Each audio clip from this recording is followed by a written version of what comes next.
A shocker in the Jussie Smollett case. Disney jumps into the competition as a streaming service. A real-life story of Jonah and the whale. An immigrant child shows he's got the right moves. Chess moves, that is.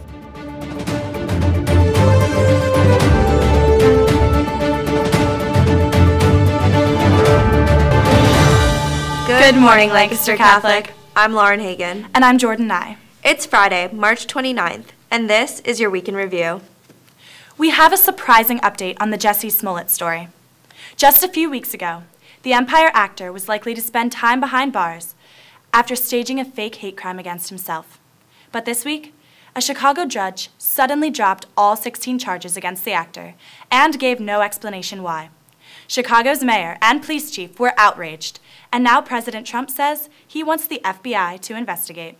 The FBI is now investigating Boeing after 2 fatal crashes. The focus is how the aircraft got approved by the Federal Aviation Administration. The New York Times quotes former employees who said the production was rushed in a race with rival Airbus. A faulty navigation system may have caused both crashes.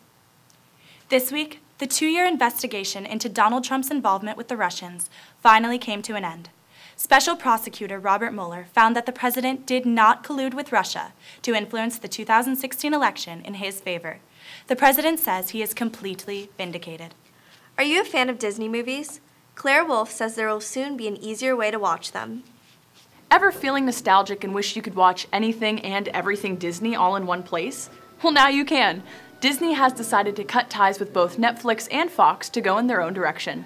Introducing Disney Plus, an exclusive streaming platform home to all things both old and new that Disney has produced. Set to release in late 2019, Disney Plus will provide content from Disney proper, Marvel, Lucasfilm, Pixar, and National Geographic. It'll even cost less than Netflix. I'm Claire Wolf. You'll definitely recognize the new face of Papa John's.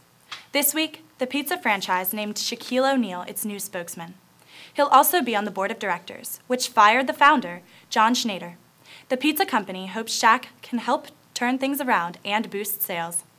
Another sports star was in the news this week. New England Patriots tight end Rob Gronkowski is calling it quits after 9 seasons, and he's only 30 years old. He ends his career as a 5-time Pro Bowler and a 3-time Super Bowl champ. Facebook is trying to improve security on the social media site. Katie Miller has the story. Facebook creator Mark Zuckerberg has a new vision for his social media site. He wants to reposition Facebook as a privacy platform. Facebook is planning to make it possible for users to send messages to their contacts using any of its services. Facebook also highlighted the benefits of the privacy and security updates. Zuckerberg said many people use its Messenger app on Android to send and receive texts. However, if its messages services are integrated, users would be able to send an encrypted message to someone's phone in WhatsApp from Messenger. The plan is to make this more secure to avoid problems. I'm Katie Miller.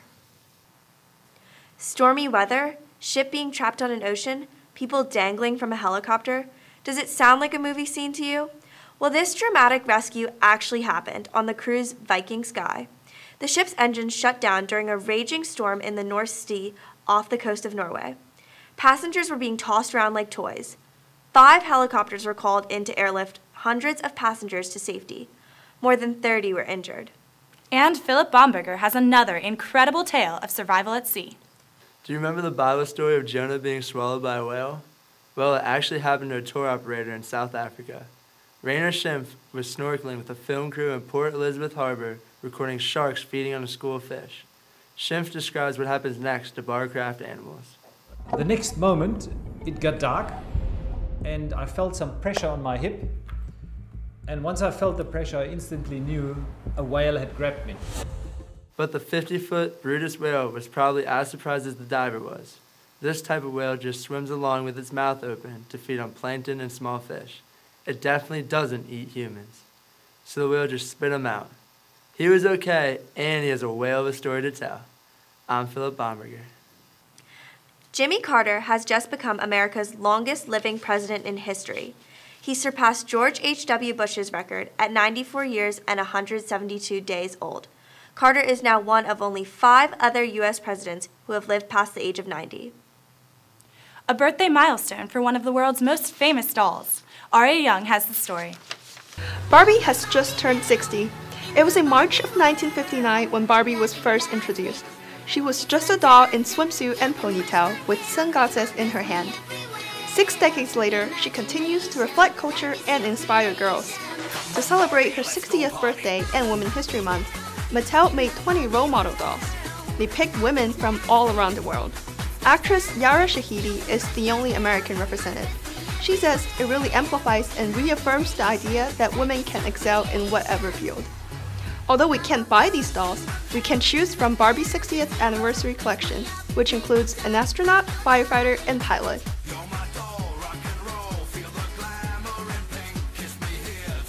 I'm Aria Young. This week, we mark the 40-year anniversary of the most serious nuclear accident in our country's history. And it happened in our own backyard, at 3 Mile Island just outside of Harrisburg. One of the reactors partially melted down. The fear of radiation poisoning made thousands of people evacuate in our own area. Even though no one was harmed, this incident brought about changes involving emergency response planning and reactor safety. Here's a rags to riches story. This week, we learned about a little immigrant boy who became a champion. The 8-year-old and his family came to New York City from Nigeria. They were homeless. The boy learned how to play chess, and this week, he won a state tournament. Help poured in. One donor paid a year's rent so the family could move to an apartment. Another raised $200,000. But the family decided to donate this money to a foundation that helps African immigrants just like them. That's a wrap on the week. Have a great weekend, Crusaders.